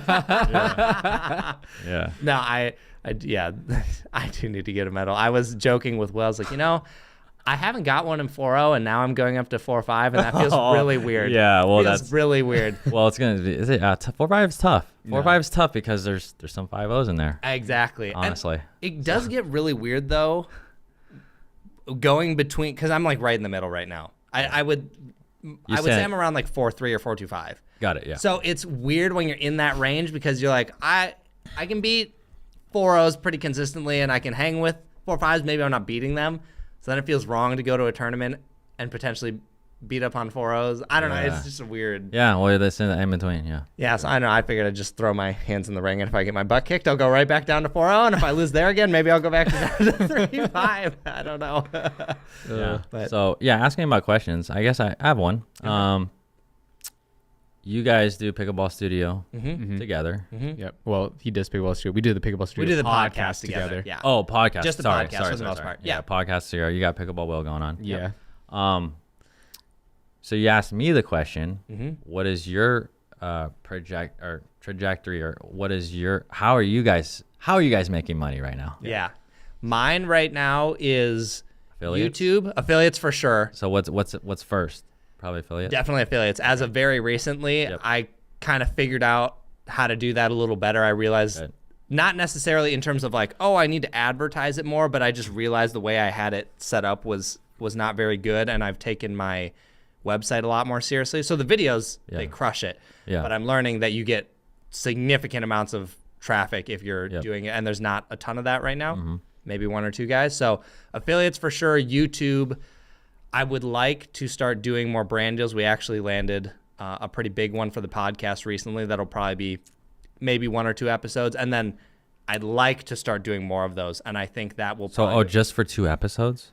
Yeah. It's actually just for 1. Yeah. But I could see talking... What I want to set up in the future is like a series of them. But this company specifically was like, nope, we just want 1. And I was like, okay. That's fine. And it was- amongst a couple other things. Yeah, It's not I just the got you. podcast, but- It was pretty good when they came and approached us. I was like, whoa, okay. Yeah. We'll tell you a little bit about after this. But so that Off camera. Yeah, off camera, of course. So affiliate sales, definitely. Then YouTube revenue. And then occasionally, like I've done some stuff with Selkirk occasionally, like that we did a video content trip. Yeah. Yes. But that was more just kind of like as a video production team. Not particularly for Pickleball Studio or Pickleball Will. Yeah, that was more of like they hired Christopher Olson and Will Chang as the videographers. Sorry, Pickleball Will. We don't Pickleball say Will. your last Okay, name. yeah. People don't even know what my last name is sometimes. Your last name's not Will. You know what? I didn't. That's why I didn't know. That's right. That's why it was funny. Should have kept it as a mystery.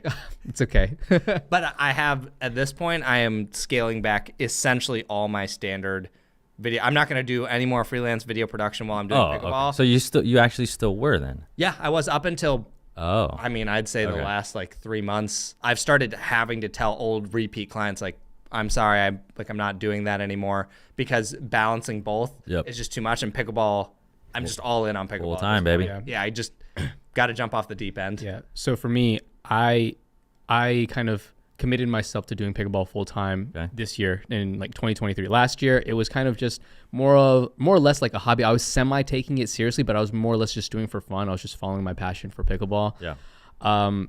And before that, I was doing a lot of still like real estate photography and just like regular portraiture work. And even that was kind of dying down, just freelance work. Yeah.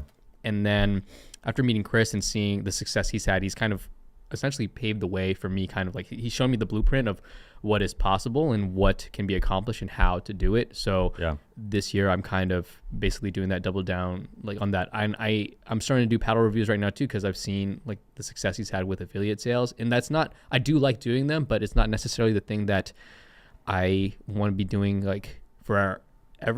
I would say. But I think going that route will enable me to do some other interesting videos that I think kind of excite me. I really want to do like a series of I mean, hopefully nobody else goes out there and does this before me, but I think it'd be pretty tough to do. But like kind of like a series, how good is insert city or blank at pickleball? I want to travel around, showcase the community, showcase different cool course, even if it's someone's backyard. You know, and then I wonder if we know anyone with a cool backyard on this podcast. It's in the top 5, top 10. It's gotta be. That's right, sick. Exactly. And then make it almost like destination style, right? You know, I want to go to different countries and see how pickleball is growing over there, and just spreading the mission and the joy of pickleball. I dig it. Yeah, I dig it. Good. Hey, Chris, is so he said, paddle reviews and stuff, like he'll do them. Yeah. But like, so is that like you're just nerd out on it? Is that like your passion or 100%? Yeah. Oh, it is. Yeah. Like no, like I. So love you it. like you actually like let me take this paddle apart. Oh yeah, 100%. Like let me play with this. Let me break this paddle over my knee. You know? Yes, exactly. Shay, this whole trip, he's been so funny. Him and I will just literally. We'll talk about it. Wake up. I'll be in the living room at like 7 a.m, like working on my laptop. Will comes out of his bedroom, like rubbing his eyes, and I'm like, Will, I gotta tell you about this paddle real quick. Like this, oh my gosh. like literally, it's like immediate and goes throughout the whole day. It's like I absolutely love it because when I was doing speed cubing, I also did review speed cubes, so I was very familiar with like how to review equipment. Oh, okay. All right. And when I got into pickleball, got you. I just saw there was a lack of it. Specifically, I wanted paddles. Like I was trying to pick one, and I was like, no one is really conveying to me what this paddle does or what makes it better. So I wanted to be a little bit more objective. And a big thing that pickleball lacks right now is, for reviews, is transparency and I guess just honesty, essentially. There are a lot of people who get a paddle for free and they're going to praise it to the moon. If you send me a paddle, you better believe if it's bad, you're going to hear about it's bad. There are several companies that basically have me on a blacklist because I was not nice to their paddle. Got you. So no, I absolutely love it. Like, some people, bread and butter. Yeah, some people don't know that I'm somewhat of a paddle nerd as well. So that's why like we're friends and we talk. Like I probably half the time we talk, it's about paddles. Like, Will, have you seen this new thing? Did you hit with it? How did it feel in your hand? I'm like, dude, Chris, I can't trust anything you say. You're 3-5 at best. Like, yeah, people are brutal with that. But okay. Yeah. How for you? I mean, okay, obviously you're sponsored by Selkirk now, so it changed the landscape thing. But what is your take on? I guess go ahead. No, I just want to know, like, did you approach them or did they approach you? That's what I want to know. All right. Good story. I know. So they honestly approached us they approached me probably 3 to 5 years ago. Wow. Okay. So like Instant Master, this is when I was back at my old channel. Yeah. And at that time, that just wasn't what we did. Yeah. So this time around, looking for a official paddle sponsor of everything we do. Yeah. Obviously, like again, supporting a family stuff, it really helps because we need some consistency. Yeah. And obviously our content is huge. Yeah. Yes. Right? So, and as you can see, Selkirk is probably, I don't know, one of the only companies that invest in content creators. Yeah. Oh yeah. I mean, they invest heavy in dropped content creators. a lot of money. So anyways, so I contact them, and 3 years later, hey guys, I'm back. Yeah, I'm but back. you know what? We've been in kind of like, contact, here. Of course. But great guys, Rob and Mike. Yeah. Love them. Honestly, the company as a whole, I'm all for it. I think they're great, American-based company here. Yep. I think they just do a lot for the sport in general. Yeah, they have good values outside of kind of line up with ours, and so that's why we picked them. And then we were negotiating with a couple others, but it just lined up real well. It just lined up. Gotcha. Just real quick question. So if you had to go compete at a tournament right now, which paddle would you use from them? What's your favorite in their line? So I'm actually like, again, and I tell players this all the time. Find the kind of style like that you like. So for me, okay, and again, reset, transition, feel is I need that. Yeah. So do I think it has some crazy advantages? Yes, but I wouldn't play with the power air. Yeah. Like in a tournament. Yeah. Yeah. So obviously right now there is you know, the SOK, the Halo. Yep. So probably 13 or 16, maybe one of those, or the 003. So it's 003. I'm is a great going back and forth, but I can't disclose a lot. But they have stuff coming down the pipe. Yeah, They have a I lot. know about them. Okay, so, of course he knows about him. So they have a lot, and that's just exciting. And you know, obviously, I honestly do like. Obviously, I can be a little biased, but I do think they've really stepped up their paddle game and No, they stepped technology. up. They stepped up No, a but lot. technology just. I don't know. They're front runners to me. Yeah. I So I'm agree. glad I'm with them, and they have a lot of things coming. And you know, just the other day, Rob Barnes was like, I think I got something that you really like, because he knows I like to touch. So Yeah. Are you long handle, short handle kind of guy? What do you like? I got a two-hander. Two-hander. Okay. So it's got to be. Invictus shape. It's got to. Yeah, I think when I first started, doing all like a lot of two-handed stuff, like I needed that. So I was with Engage for a long time. The 6.0. Yep. MX. Yep. So full. What is that? 6 inches, I think. Almost. It's like 5.75. So, yeah. So I just thought, oh yeah, this is the paddle I need and stuff. But I always adapt and I see different things. Like, I obviously can't do something super short, but like the Yola, is that 5.5. 5.5? So something around that range, I think is good. Yep. What I've learned is, and I'm still experimenting, right? You're always like learning new things, but longer handle, obviously way more reach. Yep. Way more whip, Yep. topspin and stuff, but at the net it slows your hands down a little. Yeah. Yeah. So I'm like trying to find there. I think there is, for me at least, some sort of sweet spot, 5.5 to 5.75. Well, do you? So I'm glad I'm extending this podcast, by the way. That's great. Yeah, there you go. I mean, I will talk as long as you want. See, to talk. I just had to love it. bring up. Hey, have you heard of this other paddle? Yo, he knew. He had to push your buttons. He knew the buzzwords for me. That's so good. Kyle, we're coming for you, bro. Yeah, that's right, Kyle. Oh, he's coming back on. Yeah, he's gonna be upset. That's the first thing he's gonna say when you get him on your pod. He's gonna be like, "All right, I am going to sabotage this pod because he broke my record." Because he broke my record. Yeah. I totally lost my train of thought. It was definitely a paddle related thing. Oh shoot. Are you a big Sorry. lead tape guy at all? So another thing I've been experiencing. So here's my lead tape journey. Yeah. Okay. This is a good topic. Yeah. 0.8, right? You started 0. Yeah.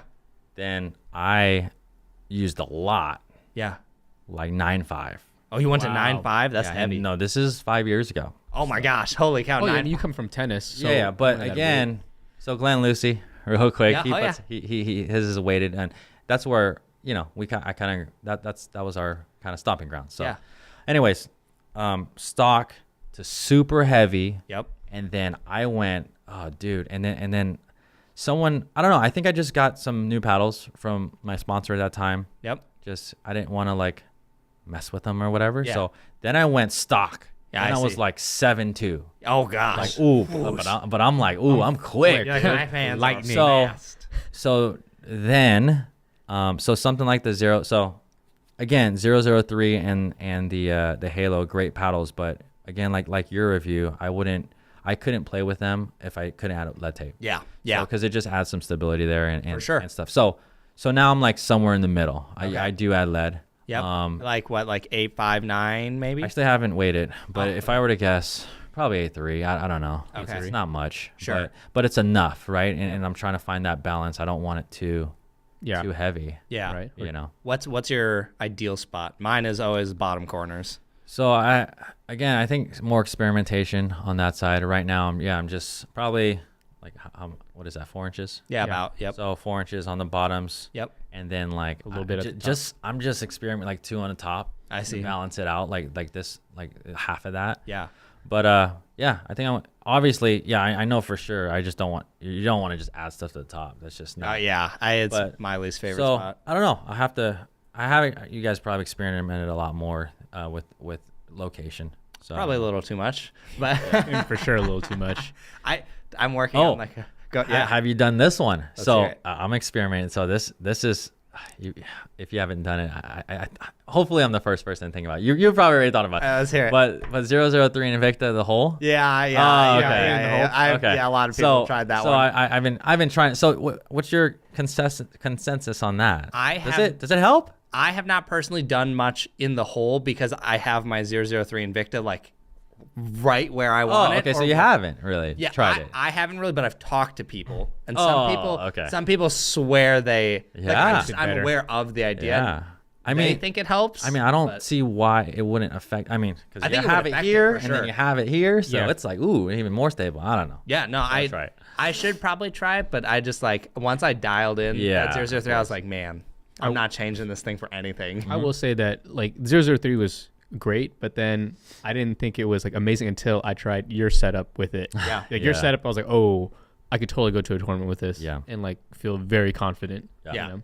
Thing definitely needs lead. Once it has it, it's like there's a rock solid paddle. I think there are plenty of paddles that are great stock, but I personally find that almost always a little bit of weight goes like a long way. It doesn't have to be a lot, but it's just. Yeah. I think they should come like closer stock to like 8.2. That's what I just feel like. Yeah. I think most people, I don't know. Yeah. I do. I don't know. I guess it's nice that it comes lower so that you can build it. Some people might like it for some reason, really like.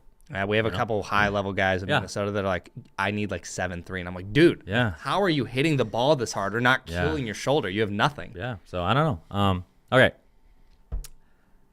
I'm just thinking of random stuff. Yeah. Yeah. Please hit me with it. $1,000 on the line. Uh-oh. Skinny singles. Yeah. You have to play against Will. Will, you have to play against Yep. Chris. Uh-huh. So first, Yep. paddle of choice right now. No warm up. You got to go. Yep.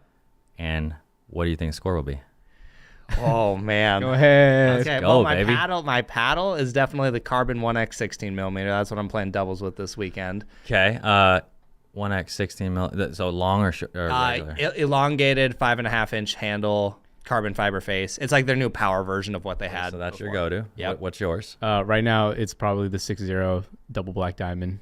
Very Really? similar. Okay. Yeah, very similar to the new carbon. Yeah. Oh, are they? Yeah. Okay. So Quite. 6-0 black diamond. Yep. Score. No, serious. So real. Yeah. So it's real. Yeah, I'm thinking real. I'm actually trying to think about this. Like, Has anyone asked you something like No. that? No. Well then let's go. Okay. I'm trying to cost. This is something good for the internet. Though. I believe that if I am, No. I said no. I said No go out right now to the court. we went out right Maybe now, we'll right now. live it. We'll live it right after this. Oh man. Yes, to 7. To 7. Regular scoring, skinny singles. Oh man. Okay. I personally believe it would be like 4-7 or 5-7. Oh. And I lose. I think. What do you think? Wow, it's so nice, Chris. Okay. Go ahead. I think it would be like 3-4. You'd get 3 or 4. That's Okay. it? Right. Only 3? 3. You said 4. You said 4. That's like 5. only No, 1 but point. It's only 1 point, but it's a big difference. Well, because you're saying right now Yeah. at this point in time, and I'm gonna tell you right now, if we went no you're warm warm? up, Oh, no, you're no, warm? I'm, I was like, I'm ready. I've been warm. I'm not warm. Uh-huh. We're And going outside after this. We're Yeah. gonna do this.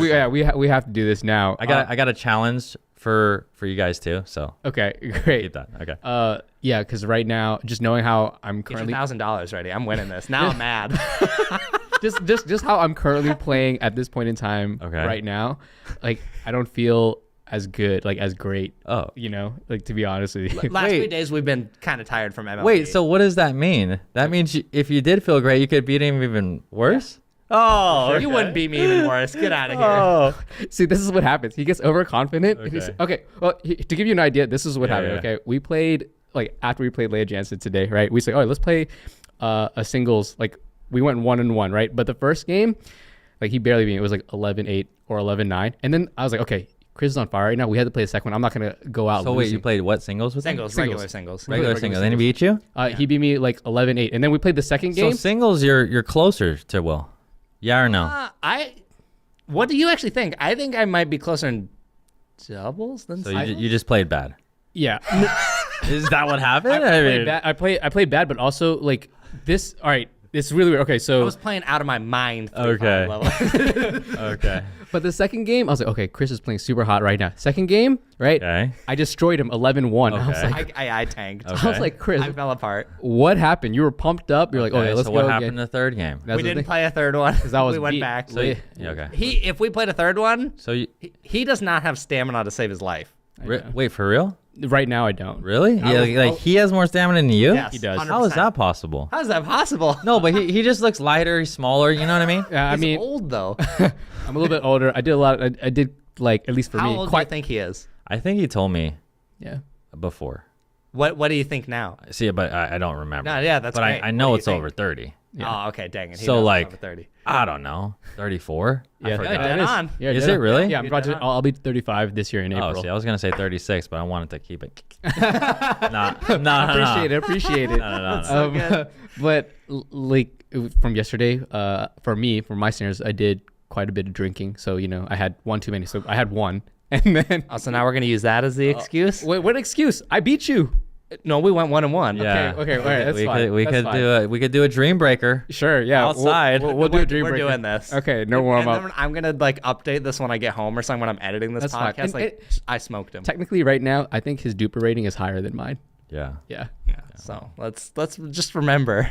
Let's just And that was a great question. As a segue, yeah. MLP, Yes. just initial thoughts. So I did a couple pods.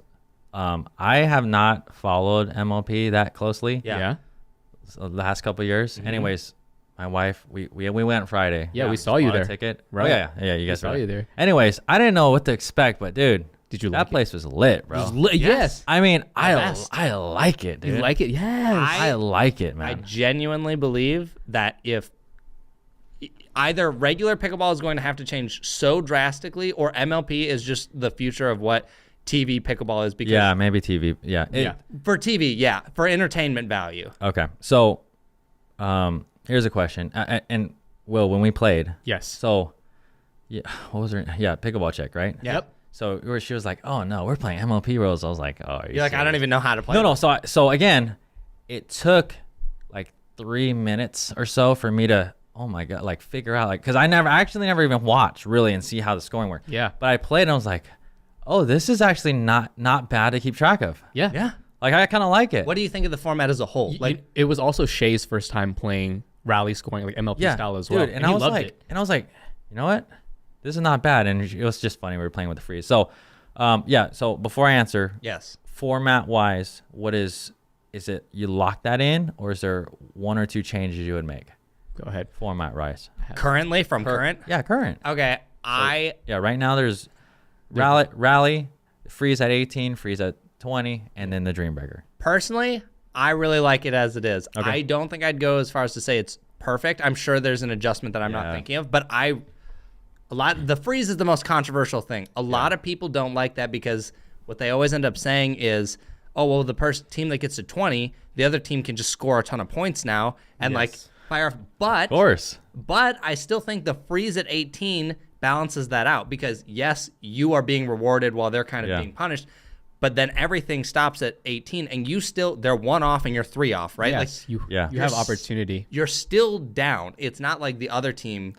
I don't know. I think it's not as Well, bad as I have a hot take. Go ahead. No, you go. Let me go first? So, Okay. Anything? Yes. I think I kind of agree with Chris Lake that it is not perfect. Some changes could be made. My only take is the Dream Breaker. I think there's a lot of experimentation that could be made with the Dream Breaker. Okay. So what's adjustment? Okay, so I said this before, and it'd be much more difficult to keep track of, but I would like to see it in almost, what's the word I would say, like a stock format. And what I say by that is, okay, you have your lineup, right?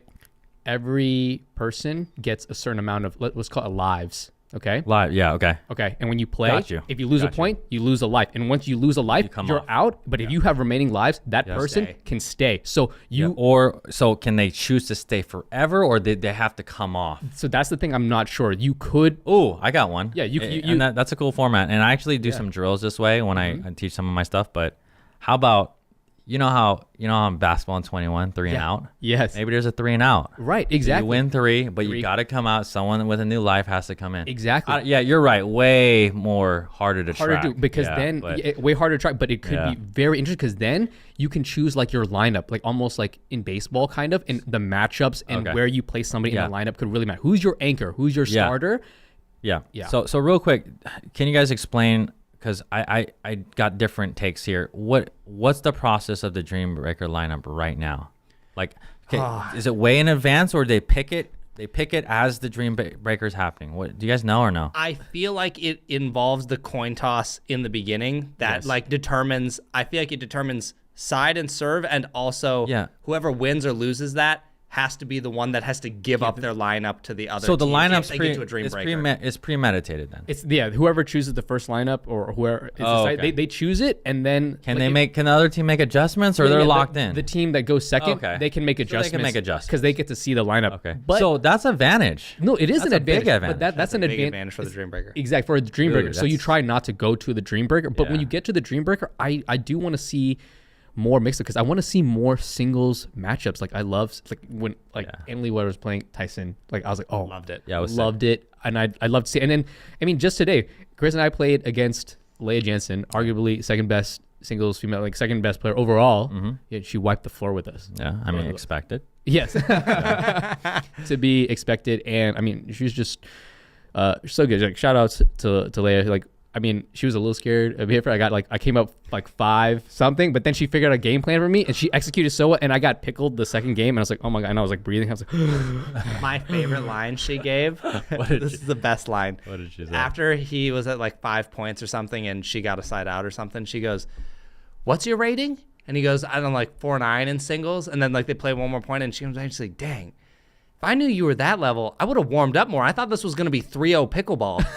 It was so good. I should have played Chris. I mean, she did play Chris after. Okay. We did both play, but I think if she played me first, she might have been like, I was right. Yes. You know what she did say, though? What? She said, overall, she thought I was better. Then a 3-5? No. Then Will. Oh, really? She said my peaks, like at so the your peaks, range. my range was higher, but she said Chris was had much more stamina than I did. She said if I played her first, I probably would have came out with more points. Just real quick tip on the range thing. That's such a common thing. What's your drill to rec ratio, dude? My drill to rec ratio? Yeah. It's 0 to 100. I'm just kidding. It's more like 10. What is it? Yeah, no, it's I rarely drill. It's like 10. So that's why. No, exactly. Honestly, and then we talked about 4.0 to 4.5, 4.5, 50. Yes. Dude, if you just get to 50% at least, you're gonna see your range. Yes, diminish. No, I totally agree. And I've been thinking about that. That's kind of been like almost like a New Year's resolution for me. So now I have had opportunities to do more drilling, but also like, I'm also going 100% into YouTube and whatnot. Like you said, balancing all that. Like, but this is something I do even today, right? To keep up my game. Like I don't want it to diminish. I want to keep up my high level. So I don't. Again, if I have a choice and I only can play twice a week, then I'm gonna drill. I see. Yeah. Okay. That's just taking notes. That's just a decision. No, right? True. And if you play more, then you can maybe allocate it differently. Yeah. But all right. So, anyways, MLP. MLP. My take. I say 0 freezes. Okay. Because so just hold on. 0 freezes. I'm like simple. And look, if we're gonna go all in, you go all in. So 0 freezes, or freeze at 20 and no freeze for the other team. Let's keep it interesting. So, but you want freeze at 20 once you get to 20? Yeah. Okay. No, but I'm saying forget the 18 freeze. Yeah, forget the 18 freeze. Yeah, let's go. So, I like that. I mean, if you're going to do a free, I mean, also for the viewer, it's a little confusing. I say, and here, so you're going to hear different takes on this, but if you're up 20-15, close it out. Yeah. Just close it out. Yeah. Be clutch. And if because when they get to 20 anyways, it's going to be regular scoring. So, dude, forget the 18 freeze. That's my take. No, I like that. Let's go. Because at the 20 freeze, it's like the rule just becomes when one team reaches 20, you have to win on your serve. And then that's it. Like, because once somebody comes back, you have to win on your serve. Is it win by 2? Yes. It's still win by 2. So that makes sense. Yeah, dude. It'd be super simple. Freeze at 20 or no freeze at all. I do like think that, I could definitely see that. I think the biggest thing is, I feel like if you're down, you just have you're not punished for being down. Whoa. Because you just get right back to 20. Well, you're still down though. Yeah, you're still I mean, down. that team, dude, serve it out and win 1 point. Yeah. You can say both ways, but again, that's why I said, dude, if you're gonna do a freeze, let's do a freeze. If not, just play straight up. Yeah. Sure. That's just how I see I'd like it. to see them do it for one tournament and just see how it shakes out. I think they will. That's why they have multiple events, you know, because they have time and chances to make adjustments. But we should. I mean, maybe we should play another rally scoring to without the freeze at 18. You know, I think that would be actually really fun. Way easier to keep track of. Yeah. Do you think they should play let's say regular tournaments instead of side out scoring? If they do some sort of rally scoring, what if they did best out of 3 up to 21 rally scoring? I think that offsets the win by 2 to 11, right? Yeah. But I don't. Yeah, it's hard to. You have people that are super angry about the whole rally scoring, and you have people like, oh, let's change it now. But I don't know, man. We'll see. I did listen to Ben's take. I'm sure you guys heard it, but he actually encourages rally scoring, which I thought was like, oh wow, that's. And then now after seeing it though, at MLP, it's like, you know what? You're about it. I don't know. It is hard to keep score, dude. Yeah, it's hard to keep regular score. It's hard to teach. It's hard to teach. Sorry, it's okay. Hard to teach. Hard to keep. So yeah, I think it would be totally fine. And most people who, so first of all, people who don't like it or are vastly opposed to it, most of the time haven't tried it, or the times they've experienced it, it's in a facility where they do it, like a game finishes, now everyone's rally scoring, so it's just to cycle courts. That's just to speed up court. I think it would be better. That's not really the real way to do it. And I think if you try a bunch of MLP games, most people come out going, you know what? It's actually not that bad. Yeah. It's kind of fun. When I tried it. That was my experience. Yeah. Loved it. That was great. Yeah. If it switched tomorrow, do you think you'd be fine with it? Well, I mean, I'm not really playing tournaments right now. Well, no, but just pickleball in general. I wouldn't, I don't know what the word is, but I could not care less, but I could go both ways. Okay. I could go both ways. Yeah. Let's just chameleon, an adaptive individual. Adapt, just like my coaching, let's go. There you go. If I see some other strategy or something that's working, let's learn about it. I do feel like it's gonna. To me, it almost feels inevitable that it's gonna switch. Okay, that's kind of how I feel. That's a good take. I mean, give it 3 years. I'd just be. Every other sport's done it, right? Volleyball went through the same thing. They were set out. They went to rally scoring. Wasn't badminton? I'm pretty sure badminton. I don't remember table tennis. It'd be actually again. I don't think this would ever happen because they're trying to separate tennis and pickleball. But it'd be interesting to see the exact scoring as tennis. Yeah. Oh, just you literally play it like tennis? Yes, 15, whatever. 40 or whatever. And exactly the same way. I don't know. I try a game that way. We should try a set. To see two out of 3 sets, and then it's exactly the same. I mean, if you play tennis, you know the score, but I think that'd be interesting. That would be interesting. I think it could be interesting too. I think pickleball is just still in such an early stage. There's a lot of things that can be experimented with. Yeah. Sometimes people get upset when you touch the game at all. Yeah. Hence chain serve, saw serve. Spin serves. What was your take on the serve when it existed? I noticed you never made a video about it. He did. Yeah, I did. About how to do it? No, not how to do it. Yeah. Oh, you did? On the older channel. Really? Yeah. Okay, maybe I just missed that one. Okay. Oh, man, come on, I was guys. thinking the new channel. Come on, guys. You guys gotta do your research. Two hand or one hand? For which one did you show? I did all of them. Did all of them. All of them. I guess I just completely missed it. So no, but it was I was kind of on the fence. But honestly, if it was going again, I'm adaptive. If it's going that route, I need to start. And actually, it was a very not hard. It was a very interesting time for my coaching. Like, what am I adapting? What am I teaching? What are you going to teach them? Yeah. But one of my videos too, was again, this was still, I think during it, the only serve you need. Yes, that was the one I watched. So and it's not the spin serve. Regardless, we need to teach you good technique. Yes. And good body rotation, all the stuff that makes a good serve. Yeah. So whether you spin or not. So I think I watched that video. If you have an amazing serve and just ace them, you don't need any of that. Yeah. That was me. I mean, again, but Zane's and stuff, it just got tough. I know, honestly, I didn't have a lot of experience playing against a lot of that, so reading it. So I played a couple of players. It was kind of tough. So I don't know. I didn't really enjoy it, but if it went that way, shoot, I'm gonna master this thing, and then I'm gonna. But I would love to see a full blown Briones tutorial.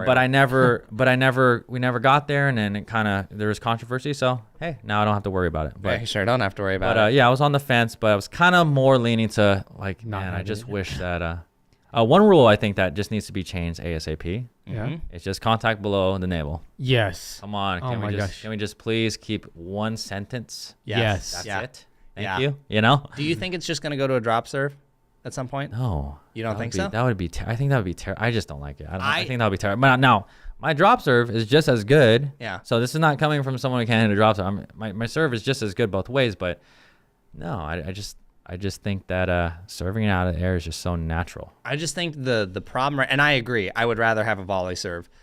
The problem is, you see it on the Pro Tour right now. So many people are right on the line, and it's so subjective. Yeah, so, oh, man. Dekel, Tyson. Yep. Leia's is close. Leia. I don't know. Ben's is getting closer. Ben's getting closer, but his is actually legal, like, all the time, like, from what I see. Yeah. But it's... Did you guys see that when Jay played Tyson? Yeah. Oh yeah, we Who saw that. didn't see that? Yeah. Dude, that's hilarious. That was so funny. But like and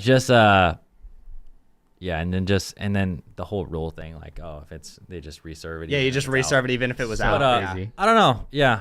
I don't have a good so let's talk about this. The only solution is a drop serve. Yeah. Yes. But I don't want it to go there. Yep. So I don't know. I don't know. If it goes there, it goes there. But I don't know how they're gonna do it. Yeah. How are they gonna enforce it? I don't know. They can't. Another Tyson J situation. Unless that's a slow-mo challenge now. Oh. But still, are you really ever going to challenge a serve? No, you could. You could. You could, but how many people would? If it's on match point. If it's on match point, and you miss a return. Yeah. We're talking about championship gold medal match. Yeah. That would happen. MLP. For sure. Yeah. But like, again, you can't really do, navel is not really a great thing too, because what if you're just a weird person, you have a belly button up here. Yes. Like, I don't know. There's no solution. It's also not like everybody's checking the height of everyone's navel, like looking underneath their shirt, like checking it, you know? Yeah. And honestly, I did film, I don't know if this video will ever come to fruition, but no, it's still it's on. It's good.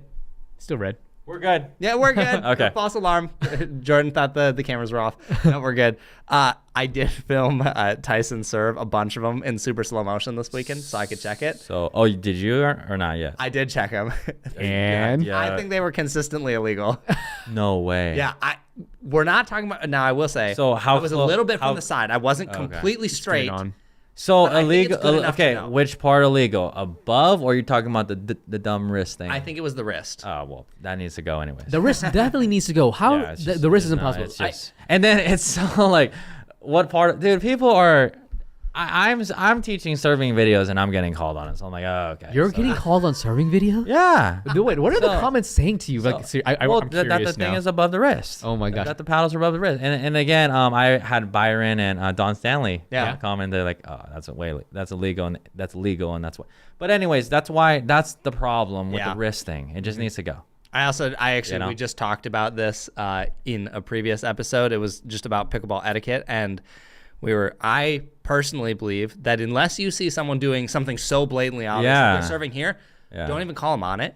Well, of course. That's my personal belief. Yeah, one, because they're just going to get upset. They never agree with you. But that's come on. That happens. Yeah, it just like, I don't know. I don't feel like it's worth it. And the rule, it's just bad. Yes. I don't have a good solution other than the drop serve, which I don't want to see. The only solution is that. And yeah, that's going to be interesting. Yeah, I mean, there's no other solutions. See, in tennis, what if everything's overhead, so there's no limitations. Yeah, you can do whatever you want. This is like, how do you put a limit on it without the drop serve? I don't know. Yeah, it sucks. I don't know. It's kind of a sucky situation. It is, and I don't think there's a great solution without upsetting a group of people. Because to me, one of my thoughts about the drop serve is I think I'm just imagining pros doing something in TV. It just looks stupid. It doesn't look the greatest. Yeah. Honestly, Padel, they drop like that though. I think. Do they? Yes or no? I think they do. They don't serve overhead? I haven't seen a lot of Padel. No, I think it's like a slice. It's a slice. And that's the fastest growing sport outside of pickleball. I actually think worldwide it might be. But I guess if they don't look dumb.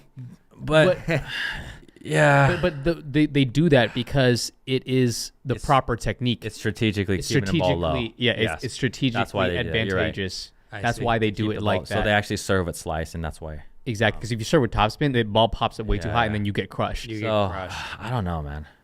No solution. We'll get back to you on another. Yeah, we'll come back in a couple years and see if Might not even be a couple of years. Shoot, it might be in like a couple months, maybe the end of this year with the way that pickleball is growing and how quickly things changes. Shoot, we might be back here before you know it. Yeah, because the only not the solution, but the only thing to keep happening is players are just gonna push the limit more. Yeah, it makes sense. Like I'm trying to keep everything. Actually, I've never thought about it. I thought about it the other day. I'm trying to keep everything legal, but like I'm playing against some. There's some high level singles players, and I'm like, man, like, what if I just like higher my contact a little bit, and it's like, oh, it's like a way flatter, faster serve. So I don't know. I think especially with the way it has been, where it's essentially just a replay. It's like, well, why wouldn't I push it? If you won't call me for it half of the time, or even more than half the time, I get away with it. I get a 10, 15, 20% better serve. And worst case scenario, make me redo it. I just thought of something. What? You remember that? You guys remember the clip a long time ago when Althoff, Zane, and then Zane served it overhead? I missed this. You guys remember that? No, it was like a while ago. Okay. It was a good sportsmanship thing, like something. Oh, you guys, he was giving the ball back, right? Yes, but he served overhead, and then he lost the point, but it should have been a reserve. Yeah. Right. So that's wrong, isn't it? I believe. Okay, we messed up a rule a couple episodes ago. Now people are super on my case. So I don't want to say anything definitively, but I'm pretty sure that is supposed to be redo because I also think Jack Foster for the same exact thing where he was trying to be sportsmanlike, he was trying to give the ball back. They faulted him. But it should be a reserve, right? I think it's. I'm just sure like it's supposed to be a reserve. Well, it's just like an illegal serve. Yeah. I feel like they said something about it being like unsportsmanlike or something. I don't remember what for giving him the ball back to serve, but he was hitting it as an overhead or something. What? Yeah, I know. My brother was there when it happened. The original thing with Zane Navratil is the one that, basically something happened. It was a wrong call, and he's just giving the ball back. So he blatantly served it, tennis serve, like full to give him the ball back. Okay, yeah. So the ref could call it illegal, and then and then it sides out. But it wasn't his serve to begin with. He was just giving the ball back. No, it was his serve. It was his serve. So he's trying to just give the ball back, good sportsmanship, like right. Yes. So that's what happened. And then the ref called a fault. But going back to the J thing, it's like, well, he would have to reserve it again. Wait, was that an APP thing though? Maybe that's an APP. Well, there's a difference between. I think it's because PPA and APP. Okay. Have somewhat different PPA rules. do modify their rules a bit for that stuff. So that was APP. You're right. Yeah. So that could be part of the difference. But yeah, I don't know. The players clearly. I've talked to some of them. They're like, yeah, I'm gonna keep pushing it until they punish me. Well, I mean, especially when money's on the line. It makes sense, dude. That's just where as more money pours into this game, you're just gonna see more and more that everyone wants any little edge they can get. They can have. Yeah, everybody's getting so Even good. if it's 5%, that 5% might be the reason you win or lose. Yes. Paddlegate. Link in the description. That's right. Did you listen to that one? A little bit. Okay, yeah. Paddlegate is a whole wild thing. Yeah, they need to stay on top of their game as the sport's growing. Like they have to be on top of it, or it's just gonna get out of hand. It is out of hand. I know it's out of hand. I look into this stuff constantly. It's already out of hand. Yeah, but I don't know. You got anything else? No, I'm good. I want to make this bet happen. What bet? The bet. We're gonna go out there. Okay, yeah. Turn on the lights. Yes, we'll put all the paddles. Yeah, we'll play it. Yeah. I just want to make sure he knows I get more than 3 points. All right. So let's do this. How about I do the closeout for my show? Yeah. And then you do the closeout for yours. Okay. Sounds good. You guys good? Yeah. Yep. All right. Thanks again to Chris and Will. Really appreciate you guys being on the podcast. Yeah. A lot of good questions, and it was good to hang out with you guys and get to know you a little bit more. I hope we can collab in the future. Yeah. We will leave all their info in the descriptions and all that. So thanks again, and we'll see you guys in the next episode. See ya.